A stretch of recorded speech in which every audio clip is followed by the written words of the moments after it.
سلام بیننده های ارجمند. مسلم است که اولین روزنامه تاجیکی 11 مارس سال 1912 با نام بخارای شریف به تب رسید.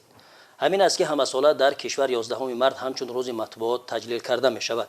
وابسته به این حال ما صحبت داریم با استاد فاکولته ژورنالیستیک دانشگاه ملی تاجیکستان سنگین گلوف. خوش آمدید استاد. روز مطبوعات به شما مبارک باشد. خب استاد لطفا در آغاز میگفتید که این سنه از کی باز در کشور ما تجلیل کرده می شود و چرا؟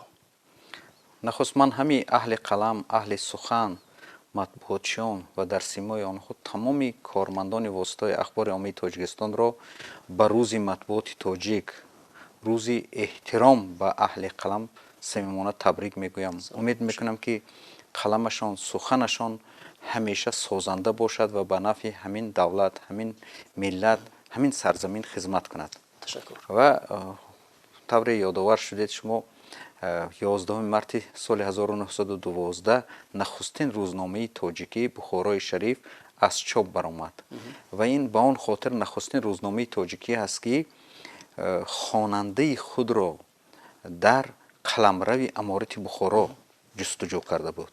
یعنی پیش از بخارای شریف نشریه‌های عمومی فارسی بودند که در هندوستان و حبل المتین مثلا چهره‌نما در مصر و در تهران چاپ می‌شدند مطبوعات ما، اما اینها مطبوعات عمومی فارسی بودند، به واسطه با مردم امارت بخارا که تاجیکستان جزئی از آن امارت بود تعلق نداشتند. از این خاطر بخارای شریف نخستین روزنامه است که زبان خود را زبان تاجیکی اعلام کرده است و خواننده خود را در سیمای مردم تاجیک دیده است.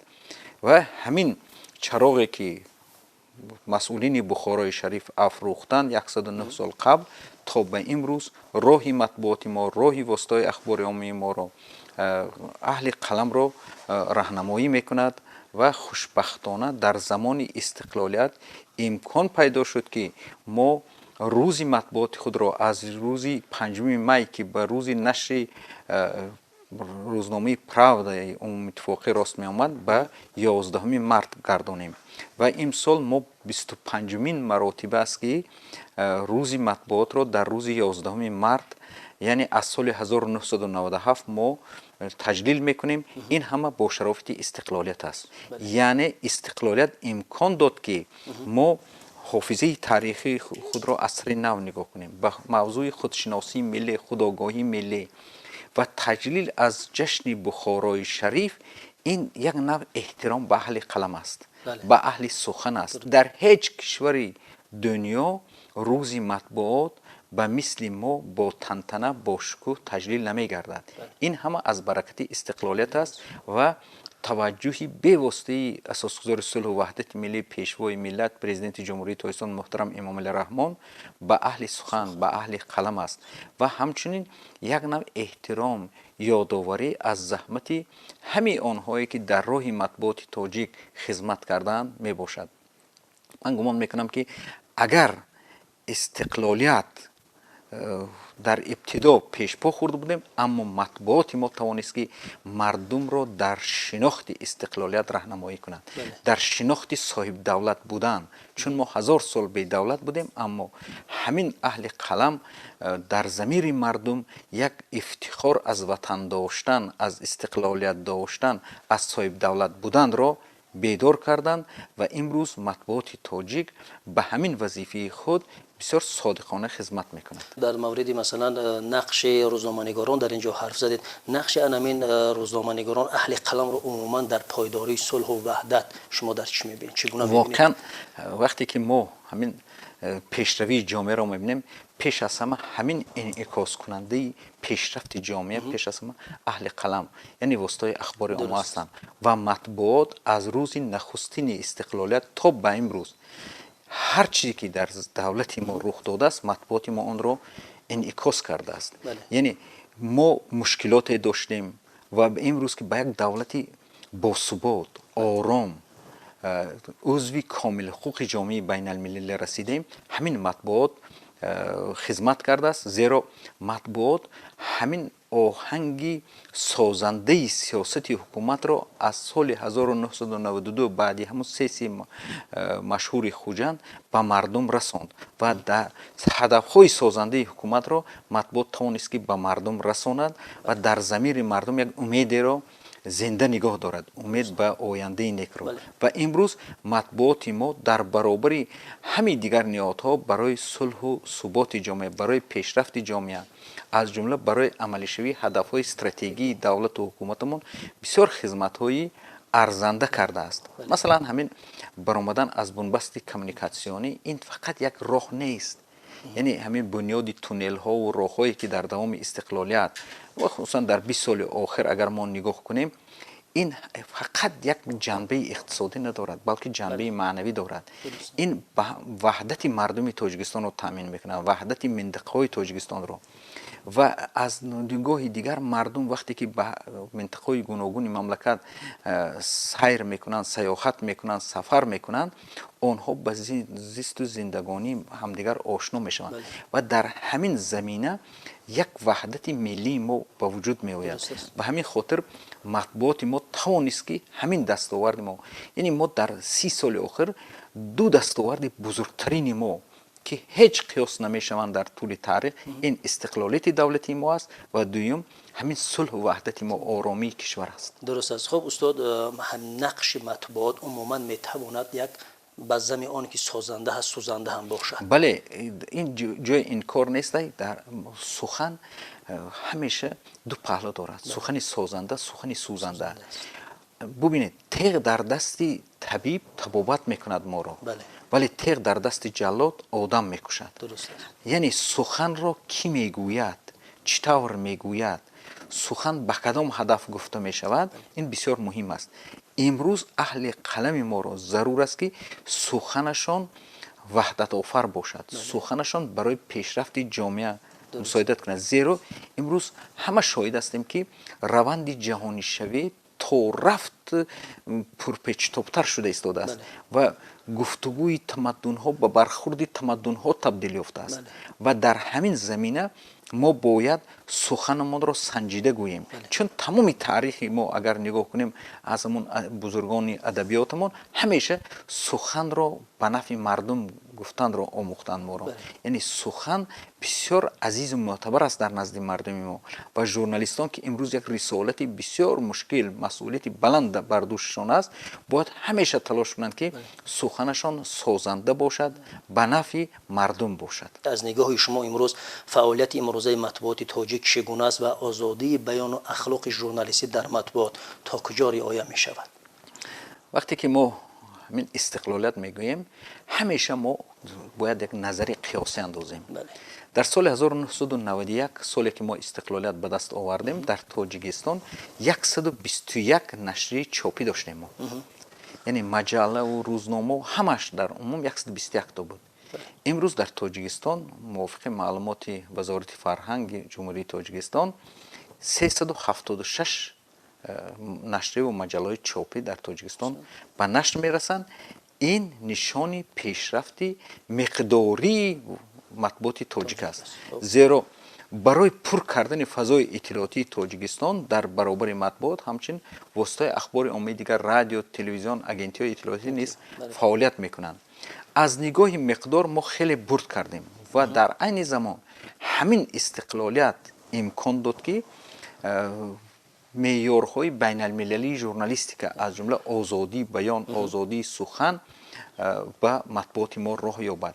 امروز ما اگر پیشتر یک شکل مطبوعات حزبی و شورایی را داشتیم، پس امروز ما مطبوعات رسمی، مطبوعات حزبی، مطبوعات جمعیتی، شخصی، تجارتی، یعنی تیپ های گوناگون مطبوعات ما به وجود آمدن. همچنین برای مردم از نگاه کسب و کار، مثلا برای کارمندان یک ساحه ادبیات و صنعت، آموزگار، نقلیات، باج و خراج و از همچنین سن سال برای کودکان ما، برای نورسان ما، برای نسل کلانسال ما، روزنامه هم از نگاه در برگری موضوع سیاسی، اقتصادی، اجتماعی، فرهنگی، ورزشی، همه این در مجموع пешрафти матбуоти мо, пешрафти воситаи ахбори оммаи моро нишон медиҳад ва дар айни замон то андозае ҳамин журналистони мо ҳамчун як неҳоди муайянкунандаи пешрафти ҷомеаи Тоҷикистон, узви комилҳуқуқ будани ҷомеаи байналмилалӣ баромад мекунанд. Зеро ҳамин журналистон ҳастанд ки дастовардҳои моро муаррифӣ мекунанд ҳам ба ҷомеаи Тоҷикистон, ҳам ба ҷомеаи байналмилалӣ. Зеро мо як замони як давлати дар арафи ғарқшавӣ қарор доштем. Имрӯз Тоҷикистон ҳамчун як узви комилҳуқуқ ва дар айни замон ташаббускори ҷомеаи байналмилалӣ эътироф шудааст ва ҳамин кормандони воситаи ахбори омма ҳастанд ки ҳамин дастовардҳо, ҳамин ифтихорро ба мардуми мо талқин мекунанд. дуруст аст. хуб устод, дар мавриди гуфтем ахлоқи журналистӣ то ки ҷо риоя мешавад. ва вақте ки мо мегӯем имрӯз аз ҳар дафъаи дигари фаъолияти воситаи ахбори омма риояи меъёрҳои ахлоқӣ дар журналистика мубрамтар шуда истодааст. Зеро барои журналист донистани меъёрҳои касбӣ, ҳуқуқӣ ва ахлоқӣ бисёр зарур аст. То че андоза мо метавонем ки ҳамин касбияти худро ва ин имкониятҳое ки қонунгузорӣ додааст дар доираи ҷаҳонбинии мардуми худамон, дар доираи арзишҳои миллии ҷомеаи худамон инъикос кунем. Яъне этикаи журналистӣ бештар ба арзишҳои миллӣ тааллуқ мегирад ва барои меъёрҳои агар касбӣ меъёрҳои умумибашарӣ бошанд, пас барои меъёрҳои этикаи касбӣ ин пеш аз ҳама арзишҳои худи ҳамун ҷомеа ба назар гирифта мешаванд. Аз ин хотир дар ҷомеаи Тоҷикистон ман бар он андешам ки матбуоти мо асосан меъёрҳои этикаи касбиро риоя мекунанд. Дар инҷа тавозуни андешаҳо, масъулиятшиносӣ, фаврият ва дигар меъёрҳо риоя мешаванд. Аммо дар айни замон баъзан ман мебинам ки дар матбуоти мо сухани носанҷида, иттилое ки ба воқеият рост намеояд, иттилое ки дар он ҳангома бештар аст ва иттилое ки аз он бӯи хун фаҳш меояд, дучор меояд, ки ман ҳамчун як мутахассиси соҳаи этикаи касбӣ журналистҳо ба ин чандон мувофиқ нестам. Ман ҳамеша бар он андешам ки вақте ки аз сухан мегӯем, ҳамеша мо бояд манфиати умумро дар назар дорем. На фақат ба хотири ҳаёҳӯй шуда, ба хотири ба фурӯш рафтани нашриаҳо мо агар мо ба иттилои ғайривоқеӣ, иттилое ки аз он бӯи фаҳш, хун меояд, агар даст занем, аз он бӯи сенсатсия ҳангома меояд даст занем, он гоҳ обрӯи эътибори мо ҳамчун журналист дар назди ҷомеа мекоҳад. дуруст аст. хуб устод, чун дар рӯзе гуфтем матбуот қарор дорем, намешавад ки дар мавриди сензура напурсем. хуб, аз нигоҳи шумо ҳамчун як мутахассис, дар матбуот сензура кам буданаш хуб аст ва ё умуман набошад? Дигар ин ки дар матбуоти мо сензура ҳаст ё на? аслан гиред ҳамин сензура ин маънои онро дорад ки пеш аз чопи нашрия он аз тарафи ниҳоде тафтиш карда мешавад ва ба чопаш иҷозат додан ё надоданро таъмин мекунад. мувофиқи қонунгузории ҷумҳурии Тоҷикистон, қонун дар бораи матбуот даврӣ ва дигар воситаи ахбори омма, сензура дар Тоҷикистон манъ аст. ин дастоварди замони истиқлолияти мо аст. яъне яке аз меъёрҳои муҳими талаботҳои касбии журналистика дар умум ин шудани сензура аст. аммо ин маънои он надорад ки журналистон ҳар чӣ хоҳанд бигӯянд. бояд мо вақте ки сухан бигӯем андеша кунем. сензура яъне масъулият. худи журналист бояд масъулият эҳсос кунад ки ҳамин сухани гуфтаи ман то че андоза ба ҷомеа зарур аст. агар аз гуфтани ҳамин сухани ман ҷомеа бурд мекарда бошад, пас ман онро бояд бигӯям. лекин агар ман донам ки ҳамин сухани мегуфтаи ман ҷомеаро ба тафриқа мебарад, ба шуру валвала мебарад, ба эҳсос мебарад, пас ман бояд аз гуфтани он сухан худдорӣ кунам. яъне худсензури журналистӣ бояд бошад ва ҳамчунин онҳое ки масъул ҳастанд бояд андеша кунанд ки ҳамин воситаи ахборе ки онҳо фаъолият мекунад то че андоза ҳамин масъулиятро дарк мекунад.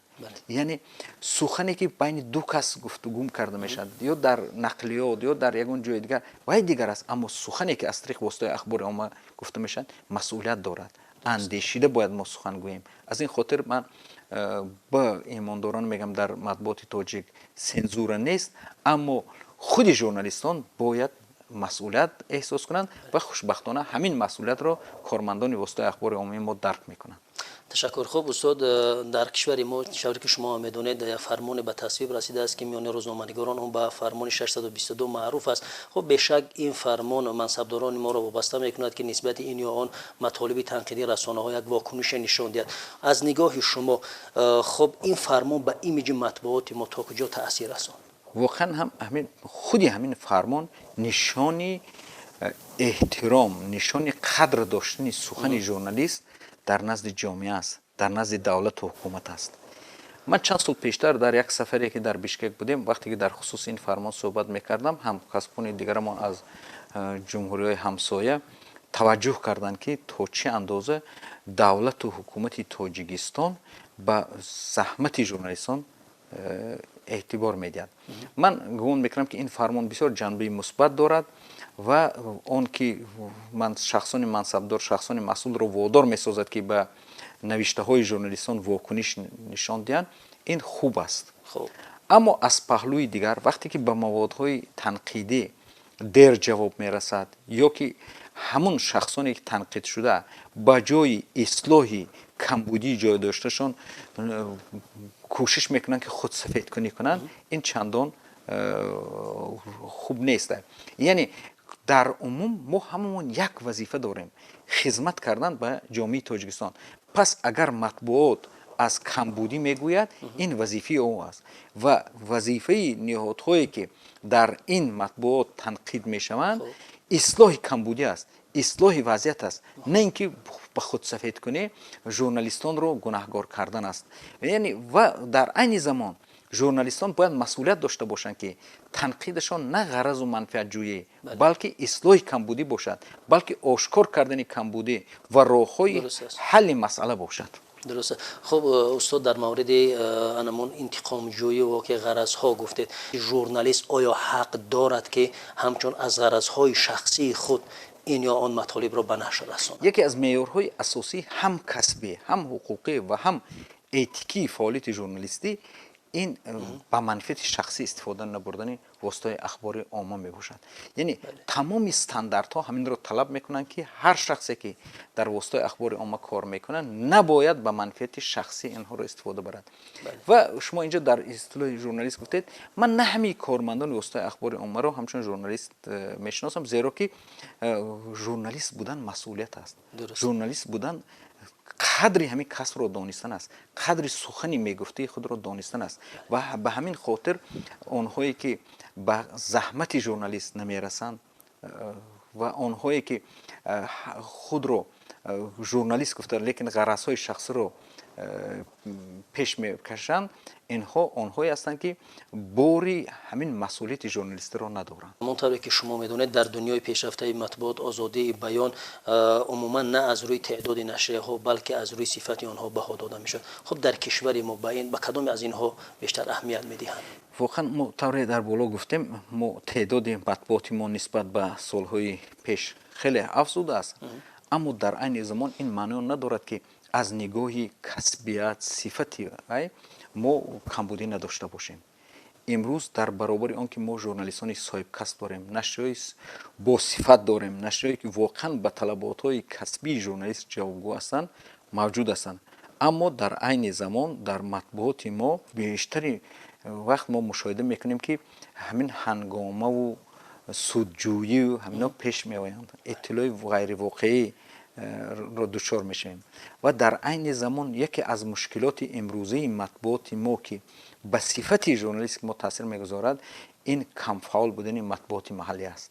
ما باید تلاش کنیم که مطبوعات محلی ما فعال باشد، چون مطبوعات محلی دو وظیفه دارد، یکم آینه و انعکاسگری رویدادی همون مردمی یک منطقه یک ناحیه معین است.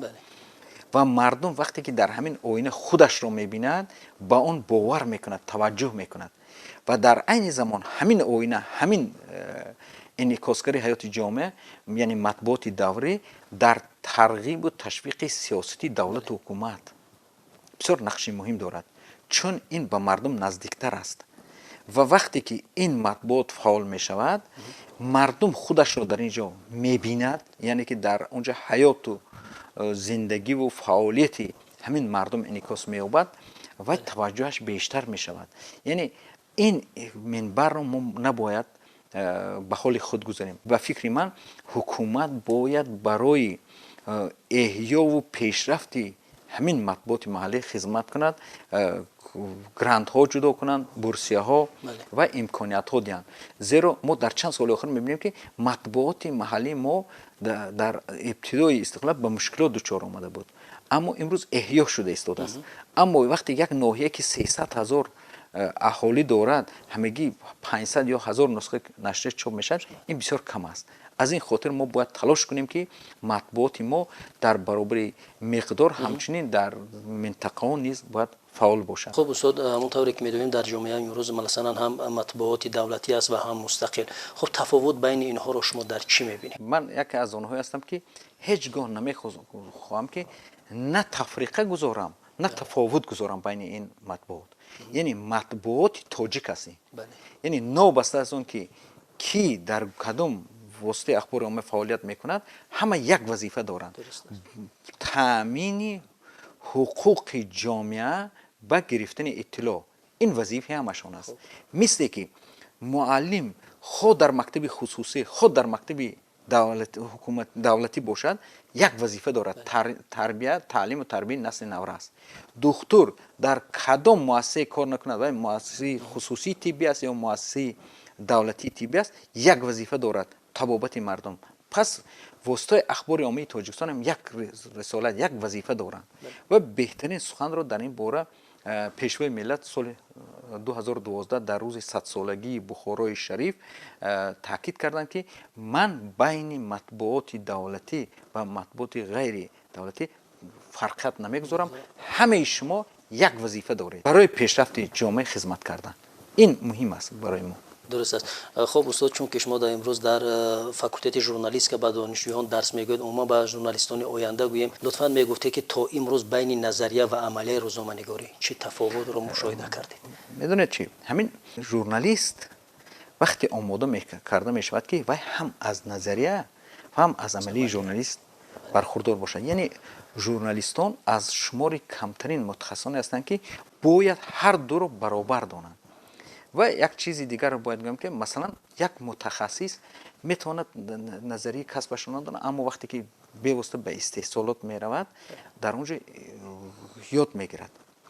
همین ژورنالیست هم نظریه را دانشگاه ها تعلیم میدهند، ولی در برابر این تجربه آموزی درس‌های عملی هستند که بیوسته به کارگاه ایجادی ژورنالیستان ربط دارد. و خوشبختانه امروز در تاجیکستان واسطه اخبار عامه گوناگون تیپ، گوناگون شکل، تلویزیون های زیاده فعالیت میکنند. و من از همین منبر تلویزیون استفاده برده به همین راهبران واسطه اخبار عامه تشکر میگویم، زیرا که همیشه راهبران واسطه اخبار عامه همین دانشجویان، تجربه آموزان ما رو دستگیری میکنند. یعنی شرایط مهیا کردگی هستند و همین زمینه مادی و تکنیکی خود را برای بازآموزی، برای از خود کردن اساسهای عملی کسبشان به دانشجویان پیشنهاد میکنند. این بسیار مهم است. یعنی آنهایی که در واسطه اخبار عامه کار میکنند میدانند که اگر خواهند که فعالیتشان پیشرفت باشد، باید به نسل نو همین نازکی ها را آموزند. چون که تکنولوژی ژورنالیستی سال به سال تغییر یافته ایستاده است. یعنی ما باید همین تکنولوژی را استفاده بردنش را به دانشجویان آموزند. در آخر میخواستم نظر شما را دانم که دورنمای همین مطبوعات تاجیک را چگونه میبینید؟ من دورنمای مطبوعات تاجیک را خوب میبینم و گمان میکنم که امروز مطبوعات وظیفه اساسش نه اطلاع رسانی، بلکه تحلیل واقعه ها، تحلیل روند ها و جواب جستن به سوال های چرا، برای چی، آینده چی میشود میباشد. من خوشبختانه میبینم که مطبوعات ما، خصوصا مطبوعات رسمی ما، همین وظیفه رو به خوبی اجرا کرده ایستادند. تشکر استاد برای یک صحبت سازنده. بینندگان ارجمند یادآور میشویم که ما صحبت داشتیم دایر بر روز مطبوعات تاجیک. که هم صحبت ما بودن استاد سنگین گلوف. اینجا برنامه ما به آخر میرسد. تا برنامه دیگر شاد و پیروز باشید.